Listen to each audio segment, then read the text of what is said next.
Hello everyone, my name's Iman. Welcome back to my YouTube channel.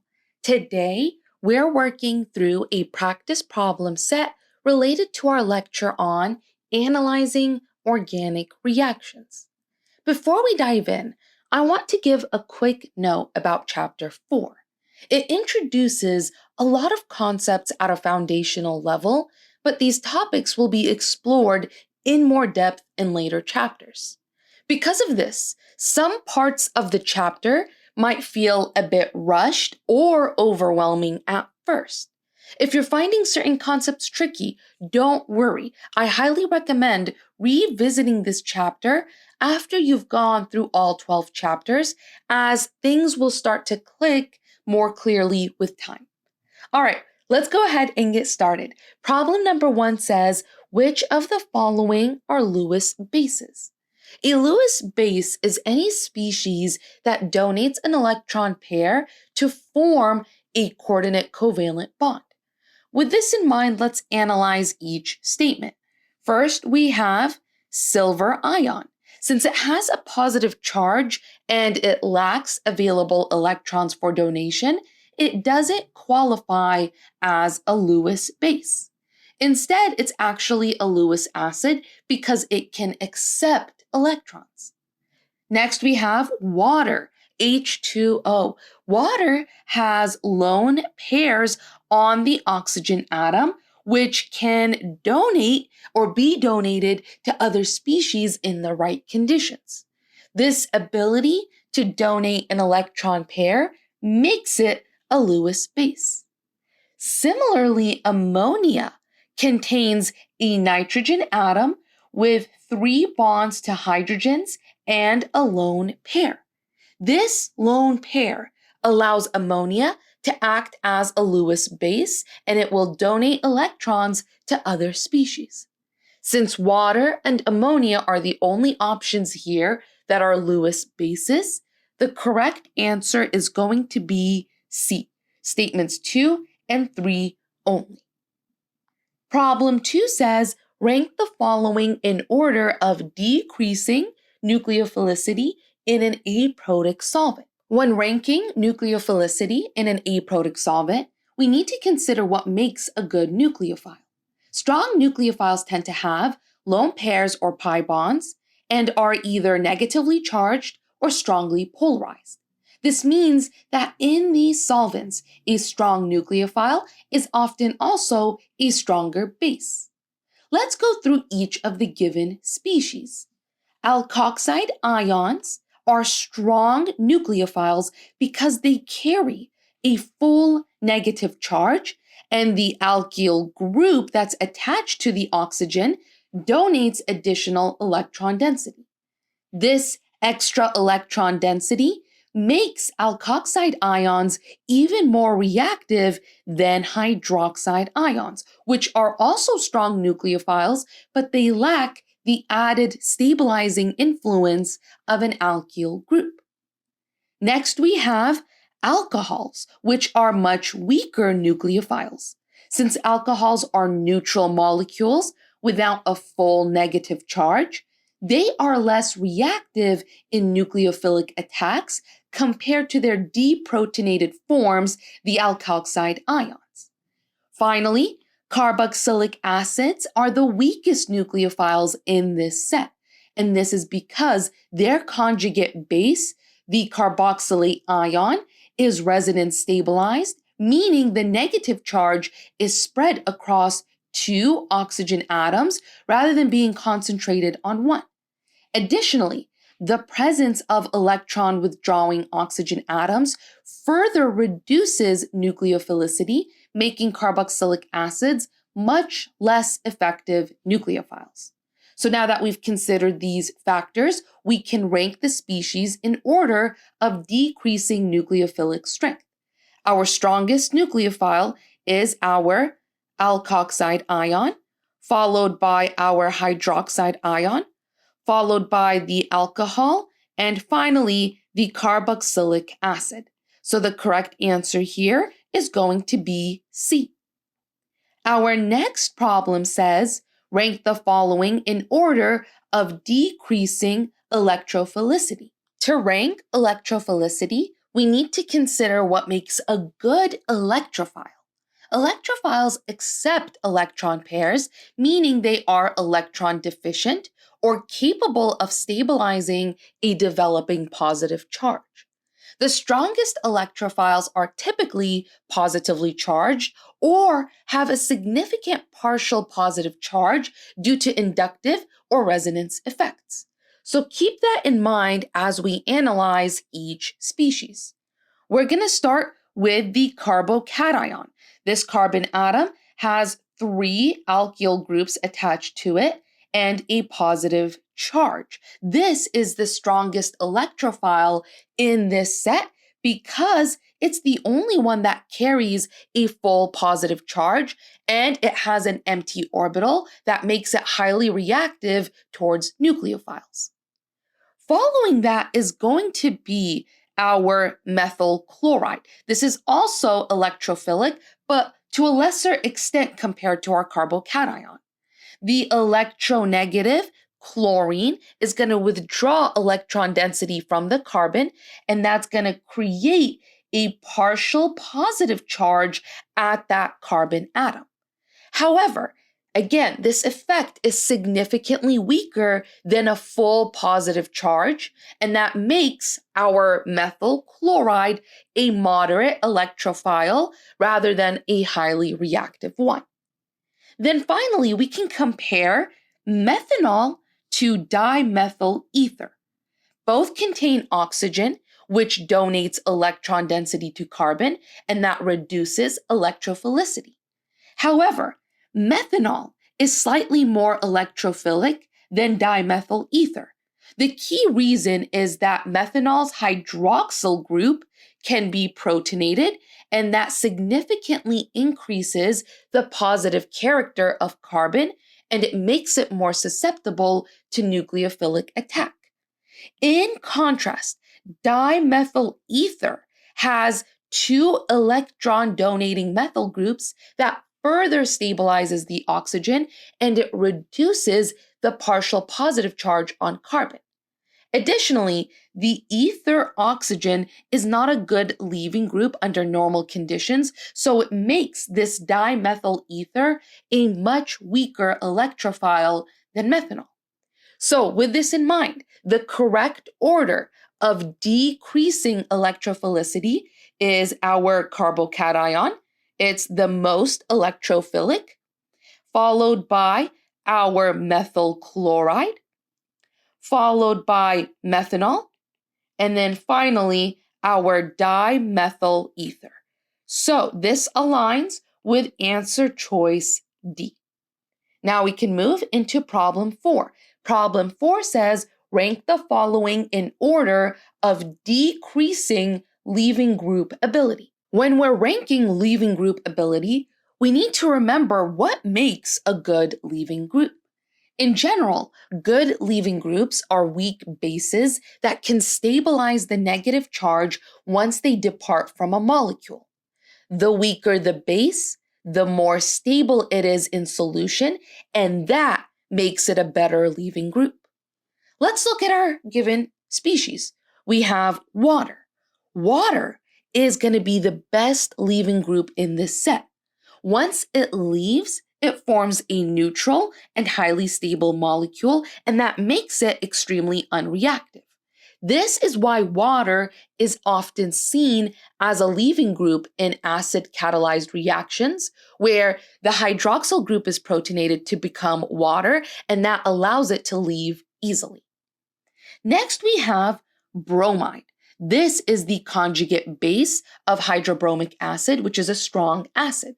Since strong acids have weak conjugate bases, bromide is highly stable in solution, and that makes it a good leaving group, though not as good as water. Then there's hydroxide. This is a much worse leaving group because it is the conjugate base of water, which is only a weak acid. This means hydroxide is relatively unstable in solution, and it does not readily leave unless the reaction is strongly driven by external factors. Finally, we have the hydride ion, which is the worst leaving group in this set. Hydride is highly unstable in solution because it is a very strong base and it does not exist freely in most reactions. Instead, it immediately reacts with other species, and that makes it an extremely unfavorable leaving group. So with this ranking in mind, the correct order of decreasing leaving group ability is water, followed by bromide, followed by hydroxide, followed by hydride.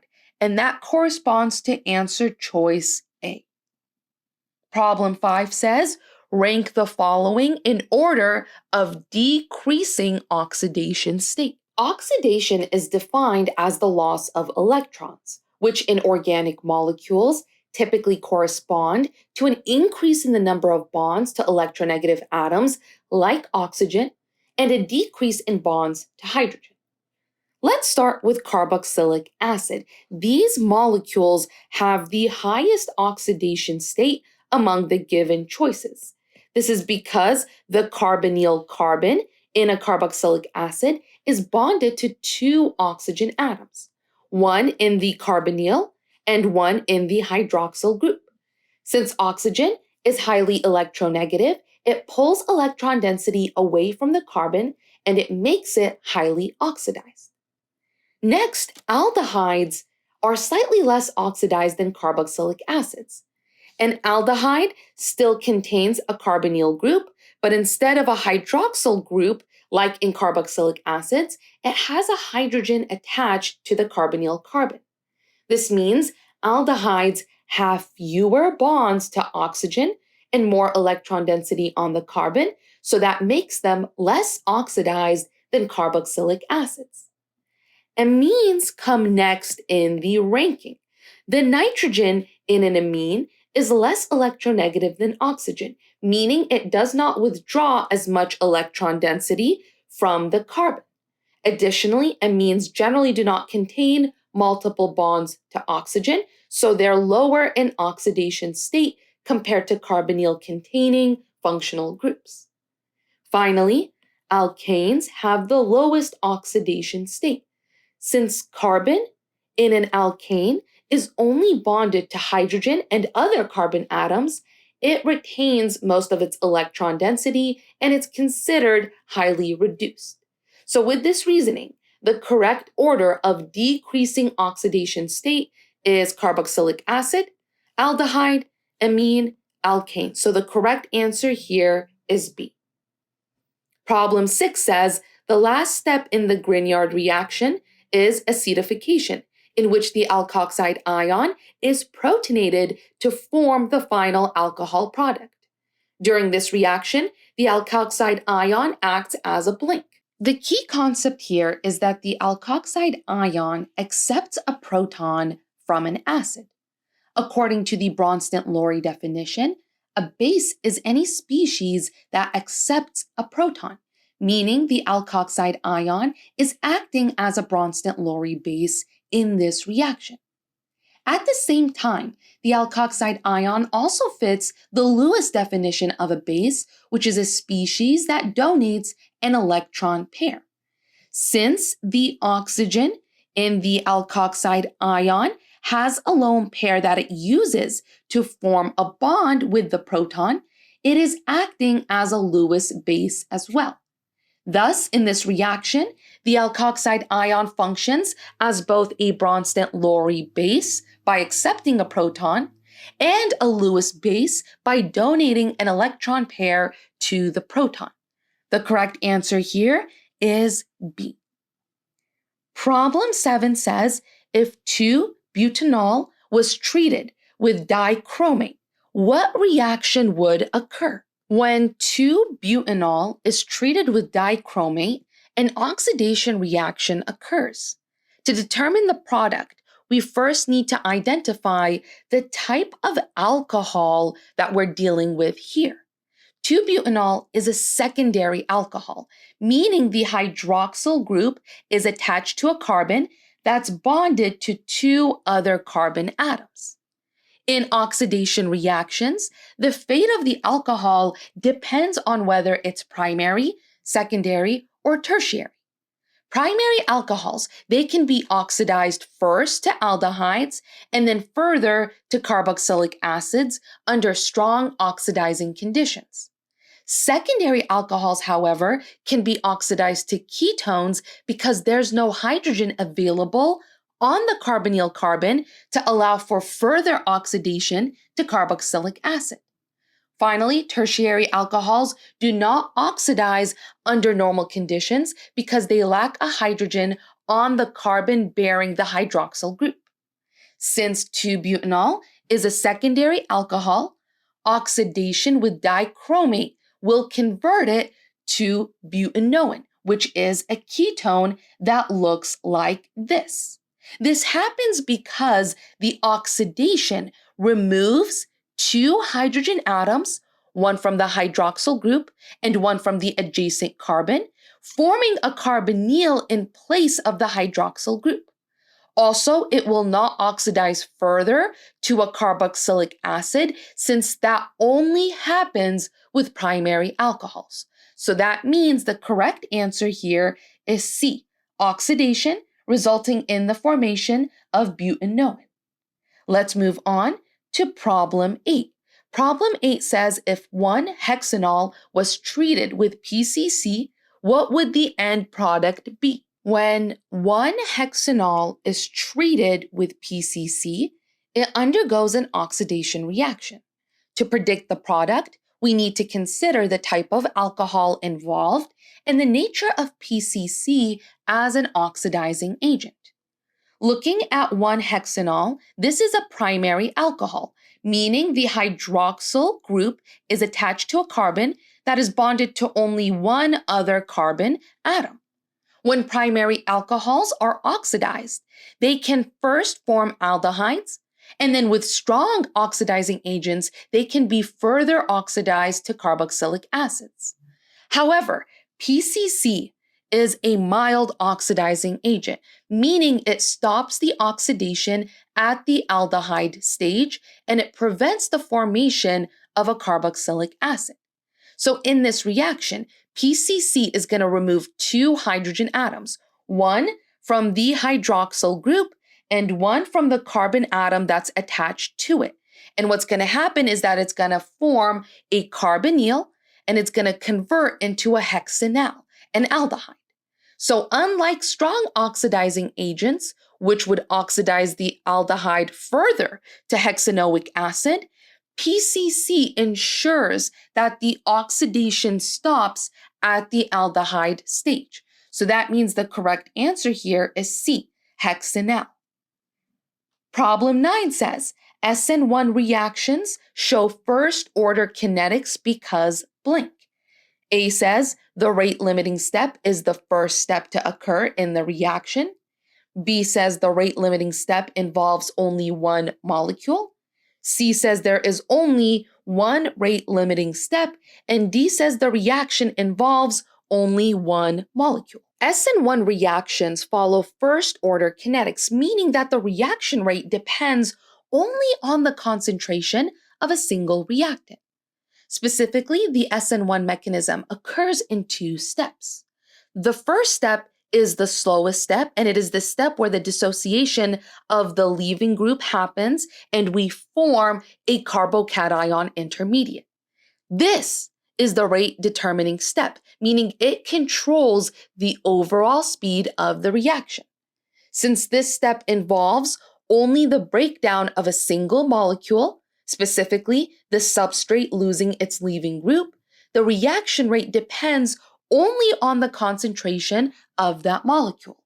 This is what makes SN1 reactions first order, and they have a rate law that says it is equal to the concentration of just the substrate.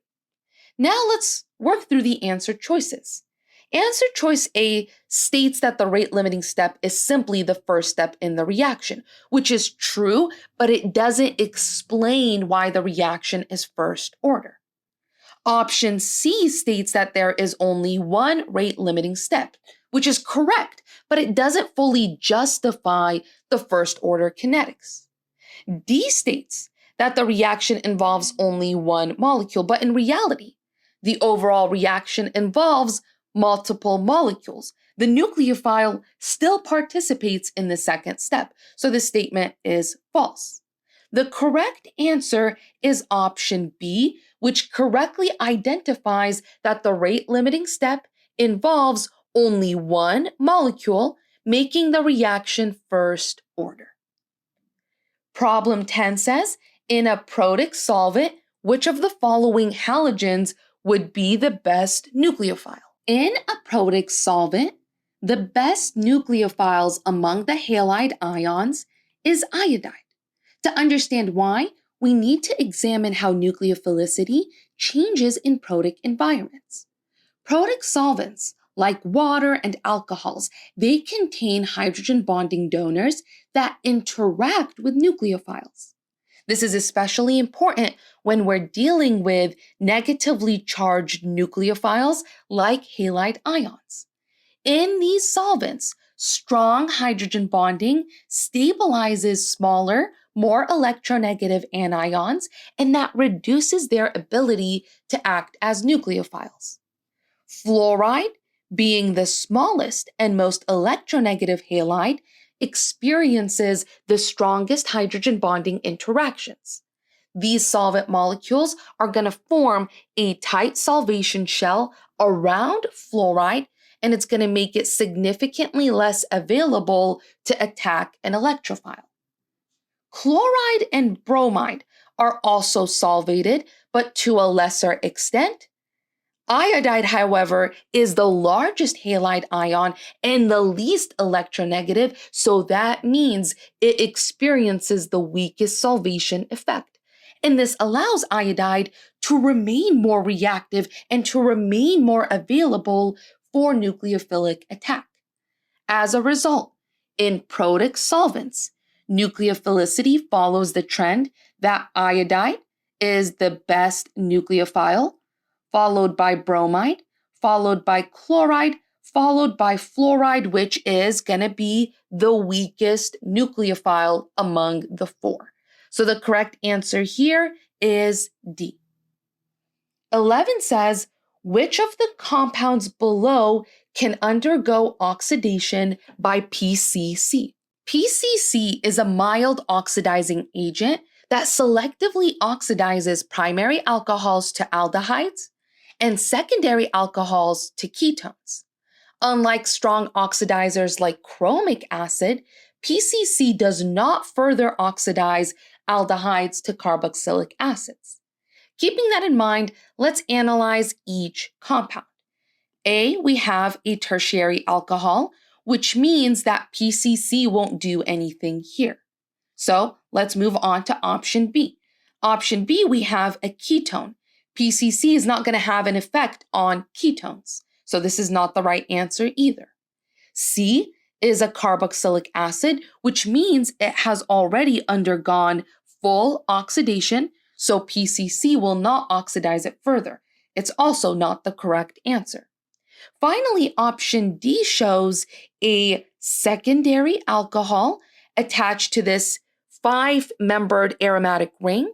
Since this is a secondary alcohol, it is going to be oxidized, and that makes it the correct answer. So the answer for 11 is D.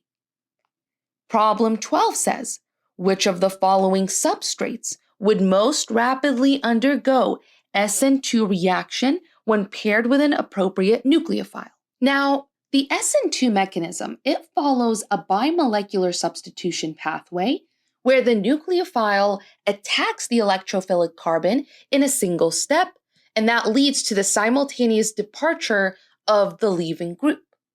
Because this reaction proceeds through a backside attack, steric hindrance plays a very important role in determining the reaction rate. For an SN2 reaction to proceed efficiently, the electrophilic carbon must be as accessible as possible. This means that primary alkyl halides react the fastest, secondary alkyl halides react more slowly, and tertiary alkyl halides are too sterically hindered to undergo SN2 efficiently. Let's keep that in mind, and then let's work through each option. Option A features a primary alkyl halide. And here, the leaving group is chlorine. So the leaving group is attached to a primary carbon. That means there's minimal steric hindrance, and that makes it highly favorable for SN2 reactions. So this is a potential answer. B shows a secondary alkyl chloride.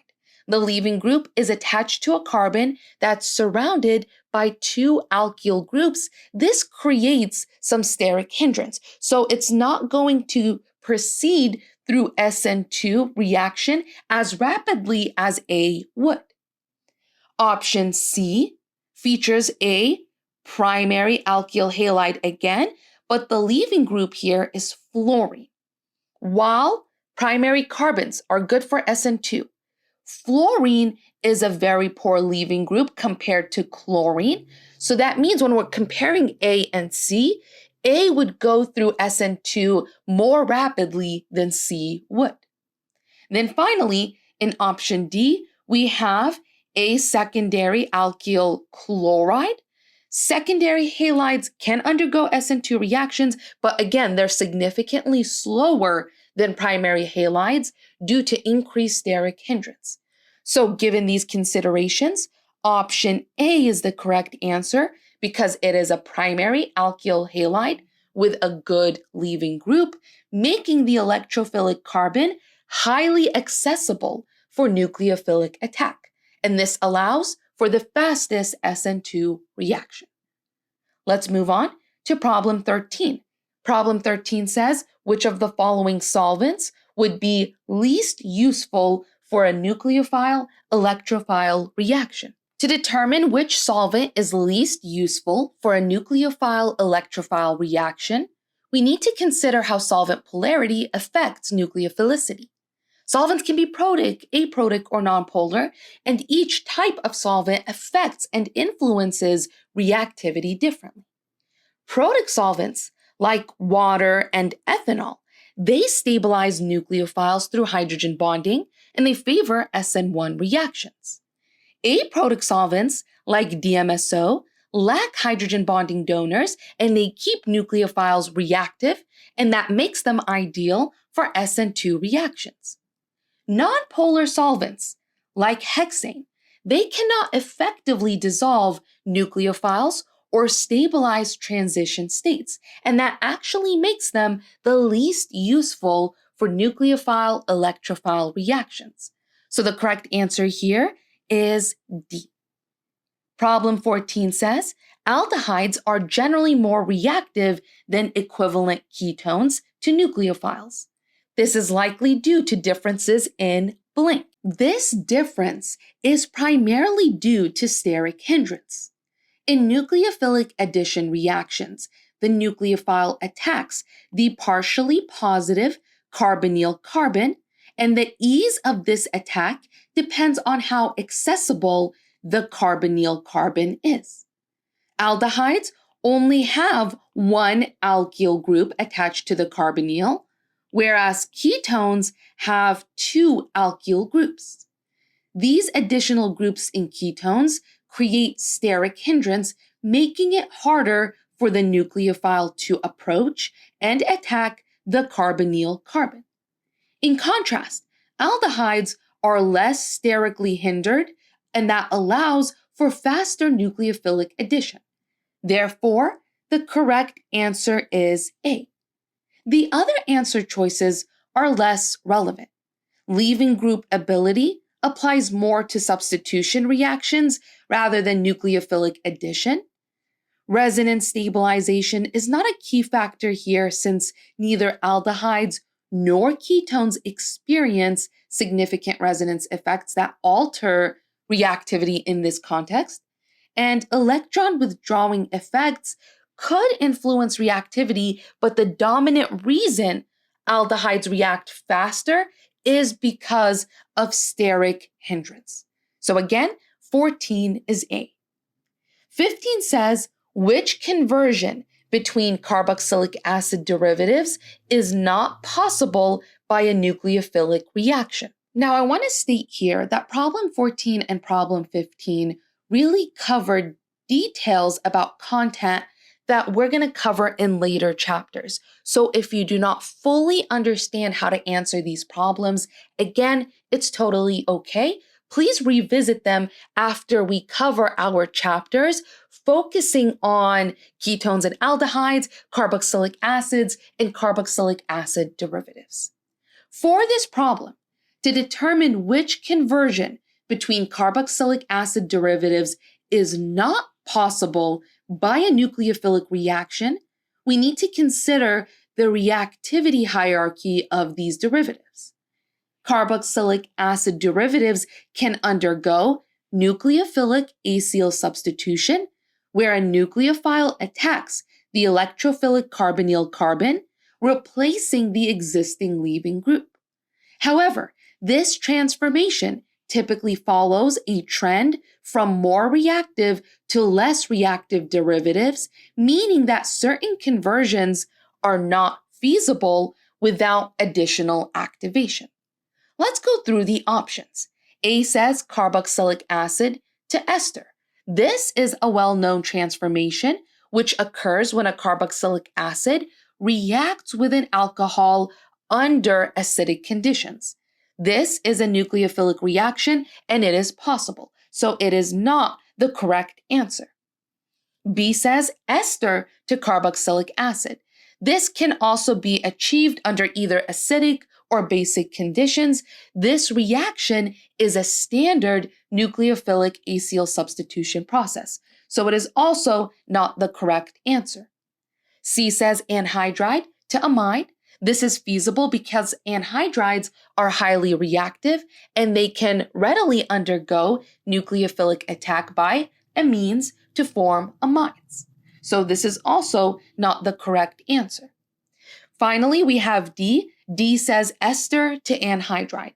This is not possible under simple nucleophilic substitution conditions. This is because anhydrides are far more reactive than esters, and the transformation would require a highly activated form of the ester or some external dehydrating agent rather than a straightforward nucleophilic reaction. So the correct answer here is D. And with that, we've completed this practice problem set. I hope it was helpful. Please let me know if you have any questions, comments, concerns down below. Other than that, good luck, happy studying, and have a beautiful, beautiful day, future doctors.